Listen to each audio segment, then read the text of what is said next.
Muito obrigada, Isabel. Isabel Wieseler Lima, tu és deputada europeia do Partido Popular Europeu. Muito obrigada por teres aceitado estar aqui no podcast E se Falássemos da Europa. Obrigada eu pelo convite. É um prazer conversar contigo. Tu és luxemburguesa e és portuguesa. Foste eleita no Luxemburgo. Disseste-me há pouco que lembras do 25 de Abril e para vocês, comunidade portuguesa no Luxemburgo, o 25 de Abril era assim qualquer coisa como interrogar-vos que vantagem, o que é que isto, quais são as consequências, que impacto é que isso pode ter nas nossas vidas, aqui como comunidade portuguesa no Luxemburgo. Diria que foi muito mais do que simplesmente o impacto que podia ter. Foi um verdadeiro... Foi uma revolução também para nós, mudou completamente as perspectivas.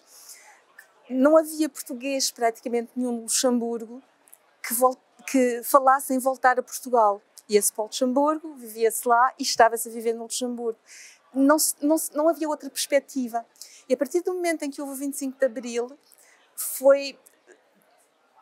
abriu uma perspectiva, como é que é dizer, uma sensação de falta que não havia antes e uma vontade para muitos de voltar a Portugal. Em todo o caso, a ideia de voltar a Portugal ficou uma coisa que era possível, quando antigamente ninguém pensava.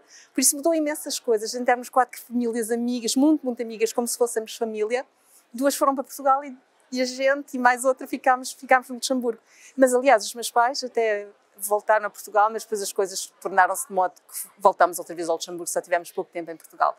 Mas foi um momento absolutamente maravilhoso, também para pessoas fora. E depois tinham aquela perspectiva de que são portugueses, vivem no Luxemburgo. O Luxemburgo é um país, Estado-membro da União Europeia, mas Portugal não é. Portanto, para vocês, como é que essa questão se colocava?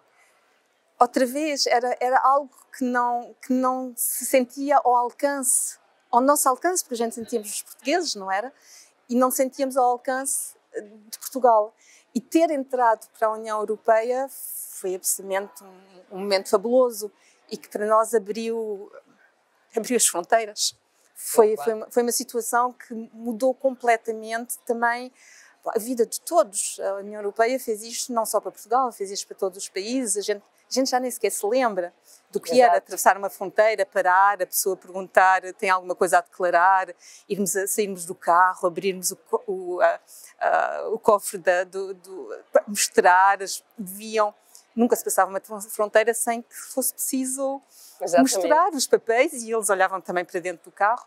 Tudo isto, a União Europeia é fabuloso, é um sonho. De livre circulação, de igualdade de direitos. E a propósito de igualdade de direitos, passamos para um tema que te é caro. Tu és aqui, como deputada europeia, tens trabalhado muito na questão dos direitos humanos, democracia, Estado de Direito, e foste a autora do relatório sobre o estado dos direitos humanos e da democracia no mundo.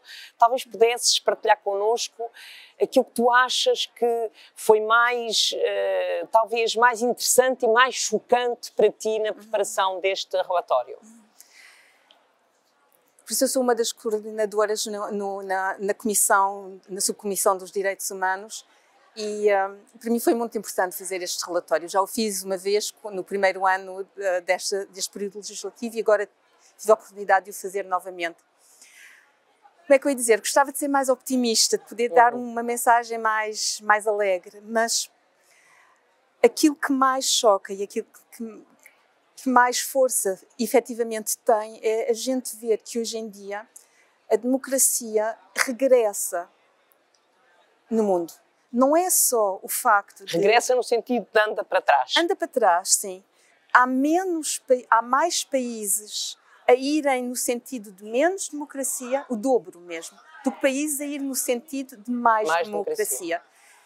Por isso não é só um Estado, mas é mesmo um movimento, uma tendência, o que é verdadeiramente, para mim, um grave problema. É preciso ver que mesmo em países onde não se imaginava que pudesse haver problemas a nível das estruturas democráticas e da democracia, daquilo que faz mesmo sentido de democracia, não se podia imaginar. Em todo o caso, os Estados Unidos da América, pensar que um presidente poderia contestar os resultados de eleições, não aceitar uma transição democrática e que isso viesse a ter como consequência um assalto ao sítio da democracia, que seria o nosso Parlamento, impensável. Ora, estamos numa situação que mesmo países em que não... Depois, tenho que o dizer, a Hungria não é... No meu relatório é fora da União Europeia, mas mesmo na Hungria, que é um país da União Europeia, vê-se que já é difícil de falar de uma democracia. Não, aliás, é considerado como democracia por toda a gente. O Orbán costuma dizer, vocês têm um conceito de Estado de Direito diferente do meu. O que não pode ser aceito. Por isso é um dos pontos, para mim, no que diz respeito à democracia, que é verdadeiramente duro, e eu não deixo de repetir de todos os modos feitios que a gente temos de ter consciência que a democracia tem que ser defendida. Não é por causa de ter a democracia que se a tem para sempre. Exatamente. A partir do momento em que a gente deixar de a defender, perdemos-a. Sem dúvida. Mas tu tens a noção, no teu relatório, porque o teu relatório é sobre a situação no mundo, da democracia no mundo, tens, à parte, a situação nos Estados Unidos, com aquele interregno, diria, que nós pelo menos esperamos que seja um interregno. Achas que há uma região do mundo, ou regiões do mundo, onde essa tendência é mais evidente, ou é uma tendência generalizada de fragilização das democracias? Há uma fragilização clara das democracias. E também é preciso ver o papel que, por exemplo, a China ou a Rússia jogam dentro desta situação. Porque um dos grandes problemas que nós temos no mundo, não só na Europa, verdadeiramente no mundo, é a desinformação. Porque aquilo que é feito a nível de propaganda é extremo. Aliás, mesmo o conceito de democracia, hoje no mundo, mudou por causa daquilo que os países autocráticos fazem. Porque até aqui, lembro-me bem, quando se falava de democracia, mesmo os países autoritários dizendo, não, vocês estão enganados, nós somos democracias. Por isso, aquilo que se quer atingir era a democracia. Hoje em dia não, hoje em dia o discurso deles é a democracia não funciona, a democracia não é capaz de gerir crises, a democracia... Por isso, metem os regimes autocráticos, o sistema autocrático, acima da democracia. Isso para mim é um grave problema. A gente temos que, sem falta, lutar para que isto não se imponha, porque não é aceitável. Aliás, eu falei agora do conceito de democracia, a mesma coisa acontece com o conceito dos direitos humanos. Exato. A China, a nível internacional, constantemente está a tentar mudar a definição dos direitos humanos. Por isso, para nós é claro... Mudar a definição no sentido de recuar no conceito de direitos humanos. A Declaração Universal dos Direitos Humanos mete no centro a dignidade de cada ser humano. E está relacionada com o ser humano. Quando a China depois insiste nas condições de vida, que são importantíssimas, mas não se pode meter, seja o que for, acima da dignidade do ser humano. Cada ser humano deve-se o respeito total.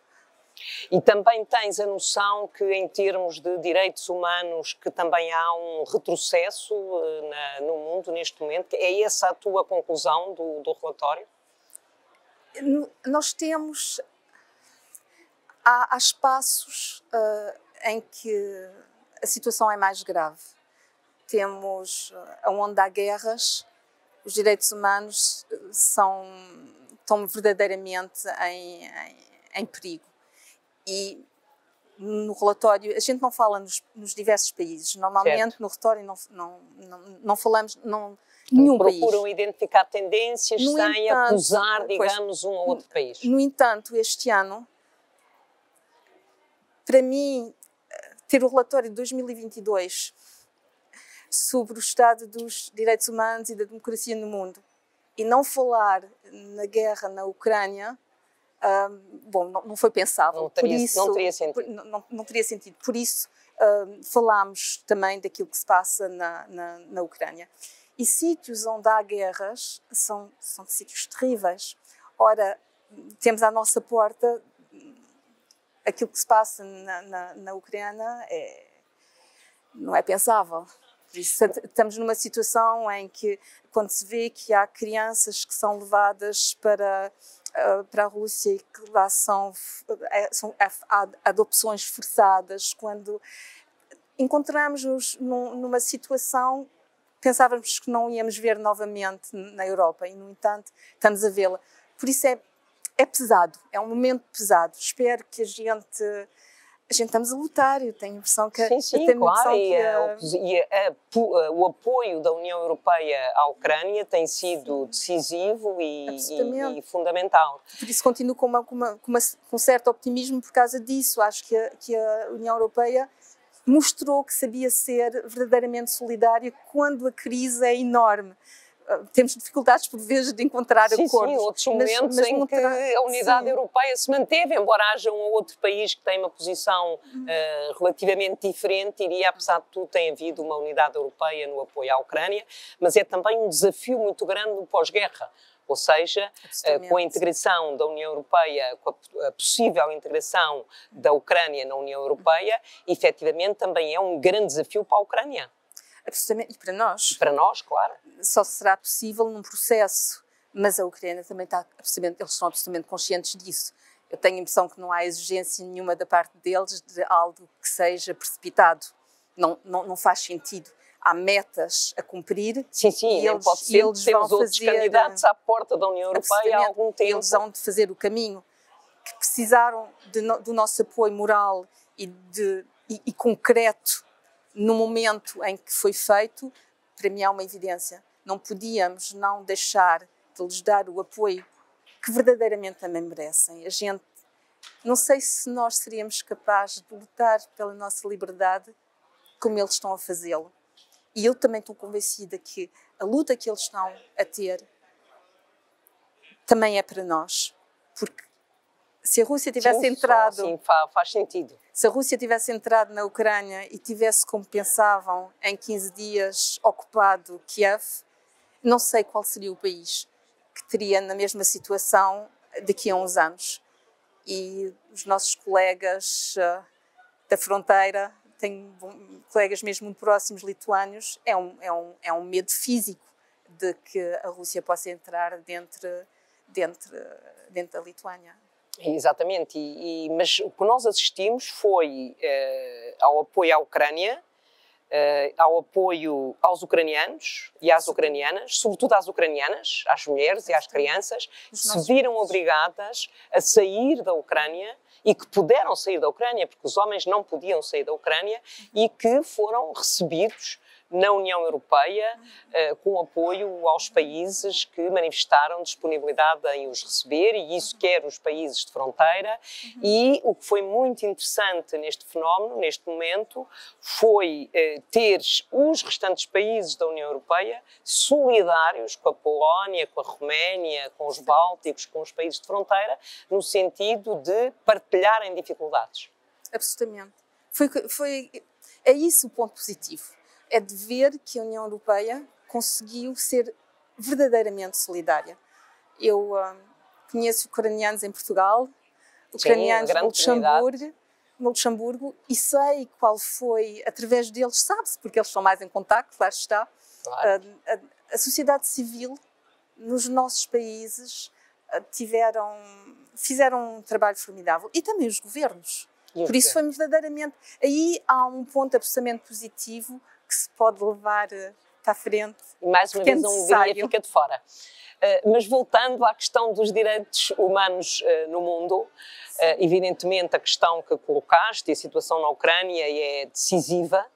no sentido do respeito dos direitos humanos, e estou a falar quer no contexto de guerra, quer nos refugiados que chegaram à União Europeia e que têm direitos, que têm o respeito dos direitos humanos, o respeito dos compromissos internacionais relativamente aos refugiados. Foi, de facto, uma fase extraordinária em que a União Europeia conseguiu reagir rapidamente. Eu costumo dizer, tenho muita pena que a União Europeia não tenha reagido da mesma forma com os refugiados sírios, por exemplo, e não houve essa capacidade da União Europeia, porque os países da Europa Central e Oriental não se solidarizaram com os países do Sul e com os países da Europa Ocidental, e aqui, felizmente, houve uma situação completamente diferente. Mas como é que tu vês, e isso está transposto também no teu trabalho, no teu relatório, a evolução dos direitos no mundo, fora da Europa, fora da Ucrânia, noutras, já falaste na situação da China, mas noutras regiões, estou a pensar na América Latina, estou a pensar em África, estou a pensar na Ásia, para além da China. Portanto, como é que vês, porque os direitos humanos têm hoje um conceito mais alargado do que o conceito que nós consideramos tradicional, ou seja, mesmo o conceito de direitos humanos tem vindo a evoluir. Designadamente, ter direitos em matéria ambiental, portanto, temos a Declaração Universal, isso aí é evidente, mas depois temos aqui os próprios desafios societais, têm-nos obrigado a alargar certos conceitos. E como é que se dá, digamos, esse movimento, como é que tu identificas essas tendências? Claramente foi alargado. De maneira absolutamente clara, porque se vê as situações que ocorrem. Há uma coisa que mostrou, os direitos humanos e a democracia, de certa forma, está muito ligado. Porque quando uns faltam, quando há uma das duas que faltam, a outra também não está. Normalmente a democracia existe, os direitos humanos são respeitados. Por exemplo, uma das coisas quando a democracia não é só democracia formal. Absolutamente. Um dos pontos que mostrou também e que viu passos para trás dado da democracia foi o Covid-19. Porque é para explicar que foi verdadeiramente no mundo inteiro. Houve esta tendência dos governos a utilizarem a menos utilizarem a democracia parlamentar e a tomarem muito mais decisões que não eram tomadas de maneira democrática, muito mais decisivas e também muito mais uma surveillance, um controle do que as pessoas individuais fazem. Por isso, é um outro ponto que faz que se vê no mundo inteiro uma tendência para quando os governos podem, de maneira mais simples, sem o parlamentarismo, tomarem decisões, têm tendências a fazê-lo. Por isso aquilo que eu disse há bocadinho, que é absolutamente necessário lutar pela democracia. Mesmo nos nossos países. Nos nossos países. Porque mesmo num país como o Luxemburgo, por exemplo, o governo queria, a certos momentos, poder decidir sem ter que passar pelo Parlamento. E o Parlamento, por exemplo, ao fim e ao cabo, defendeu-se e disse, não, a gente estaremos sempre dispostos a toda hora e às vezes for necessário aparecer no Parlamento para tomar os votos, mas não vamos dar uma carta branca ao governo. Aliás, fizemos isso aqui no Parlamento Europeu. Nós tomamos decisões aqui no Parlamento em 48 horas, em 24 horas, que às vezes levam 48 meses. Portanto, nós conseguimos de um dia para o outro, por exemplo, em matéria orçamental, conseguimos tomar decisões de um momento para o outro, que normalmente o Parlamento, 48 meses é um exagero, eu sei, mas de qualquer forma... Nem sempre. É exagero. Mas de qualquer forma nós conseguimos tomar decisões e o Parlamento funcionou, portanto a democracia europeia funcionou. Eu acho que isso é muito importante porque mesmo, eu estou a pensar em Portugal e noutros países em que a certa altura é preciso tomar decisões de um momento para o outro, mas é preciso tomar medidas que possam permitir ao Estado agir de uma forma mais exigente no sentido de cumprir certas regras, mas sempre com controle parlamentar. Ou seja, e aí foi decisivo, as democracias fortes, robustas, conseguiram resistir a todas a todo esse período que foi um período muito complexo. Absolutamente. E quando falamos de controle, a democracia precisa verdadeiramente, para poder funcionar, de uma informação livre e independente. E quando falávamos na situação dos direitos humanos no mundo, um dos grandes problemas que temos é a liberdade de expressão e, sobretudo, os jornalistas, que são perseguidos em muitos países deste mundo e que estão numa situação muito grave, quase por todo o lado do mundo.